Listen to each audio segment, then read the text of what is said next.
Hey guys, this is KD, the future WHNP, and I'm starting a new semester of Women's Health Nurse Practitioner School at Vanderbilt University. And I wanted to give you guys an update of the previous semester that I just had. So I am in the 2 year part time Women's Health Nurse Practitioner program. That's 2 full years, so 6 semesters. I'm actually starting my fourth semester, so I just started last week. And I haven't given you guys an update of semester 2 and semester 3. So I'm going to do that real quick and just kind of tell you the classes that I had, what I took, how many credit hours that they were. So just a real quick breakdown. Have some notes here so you'll see me looking down just to make sure I'm on track. So in semester 2, I only took 2 classes. I had advanced patho and I had professional formations part 2.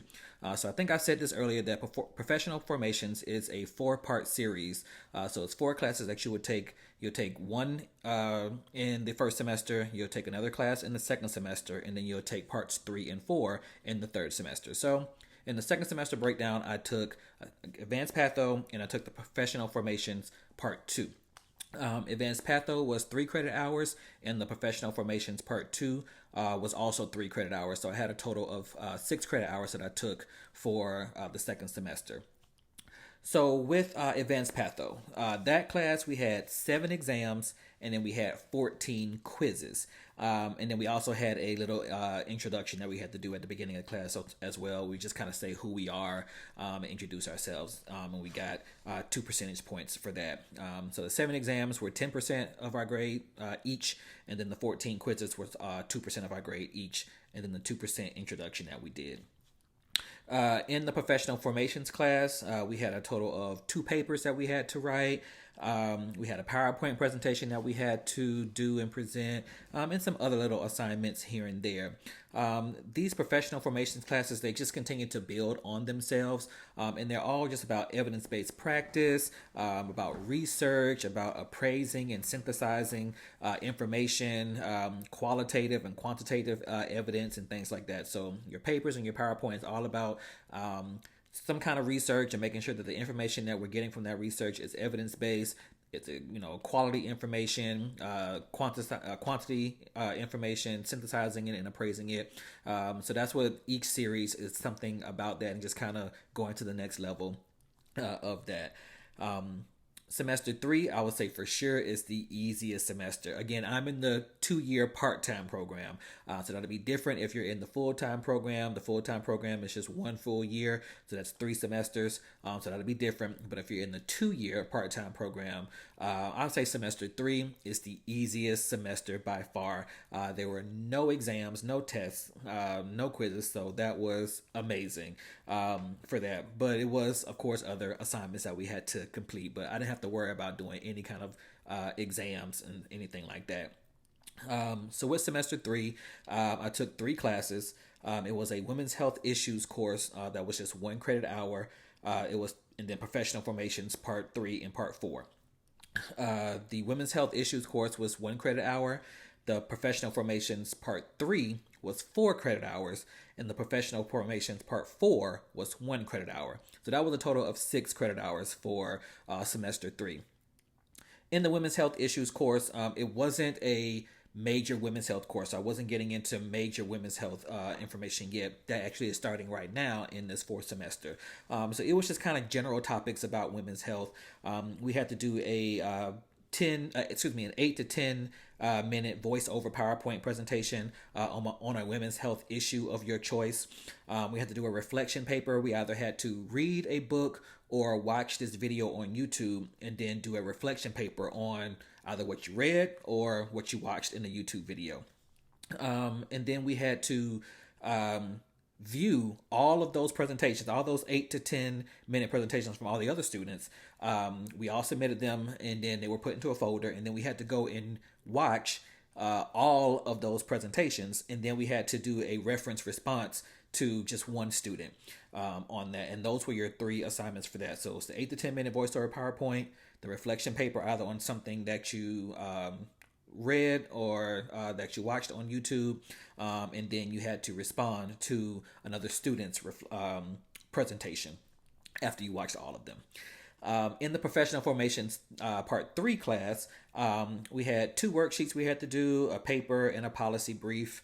And then the professional formations 4 class, we had to do a cover letter and a resume based off a potential job. So either if you were actually, getting ready to go into the workforce, you would, you can use your own resume and your own cover letter, or you had um, they put up a fake job, or it could have been a real job, and then you actually had to, like, say, do a cover letter and a resume based off of if you were actually trying to go out for that job and submit that. There were a lot of questions that they gave us throughout that semester about transitioning into the APRN role. So we had to respond to questions about that, just how you felt about moving forward into the APRN role. How are you going to, how do you think you're going to practice? Are you prepared? Are you ready? Just different questions that they would ask, and you had to give just, your sincere response to you transitioning from a student into, an APRN role. We had a grid assignment that was due. That grid assignment was that we had to look up information on our state board of nursing and also the regulating body of our licensure. So who regulates women's health nurse practitioners. And then we had to fill out all this information. So we had to know about, like, say, what it takes for us to be licensed in our state. If we're able to work alone, or do we need a physician to work with us? What kind of medications can we prescribe? We just have to look up all this information, like, say, either from the State Board of Nursing.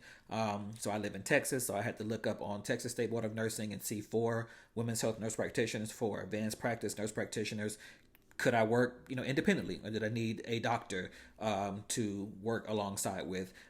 Could I prescribe, controlled substances?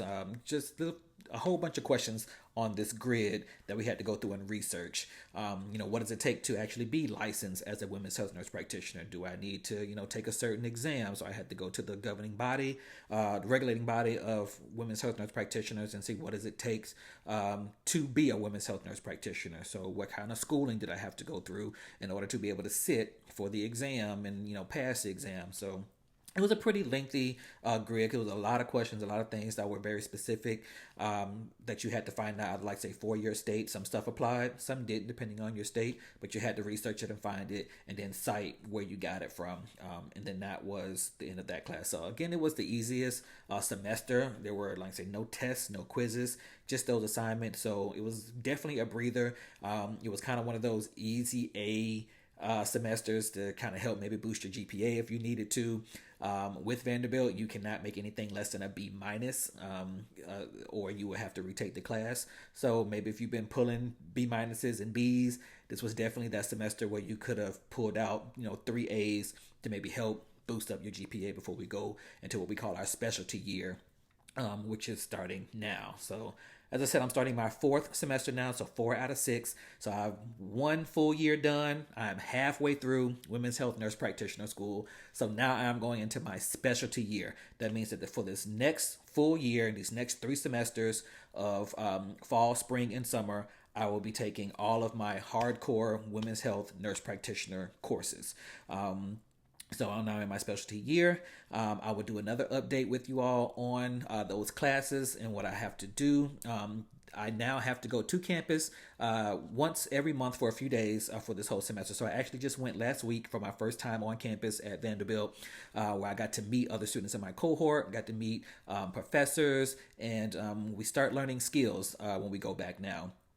So this first time it was very simple. We just learned how to insert a speculum and how to find the cervix. But once we go back, again, each month for a few days, we'll be learning full head-to-toe assessments, breast exams, other vaginal exams, how to take specimen collection, bimanual exams.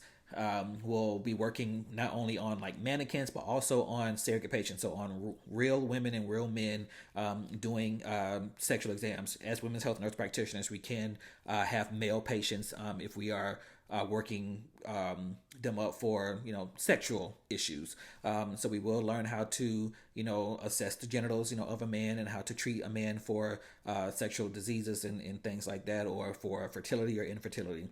So we will have real patients that we will be working on for that, and that will be coming up in the next couple of months when we go back. So I'll try to take you guys along with me and dig some videos when I'm there. I know some students may not want to be videoed, so I'll try to just get videos of myself and be working on a mannequin, and just kind of what we're doing so I can show you guys. But I am 1 year down and halfway through nurse practitioner school. So once again, this is KD, the future WHNP, and thank you for taking you all along with me and you guys coming along with me on this journey of becoming a women's health nurse practitioner. Till next time, be good.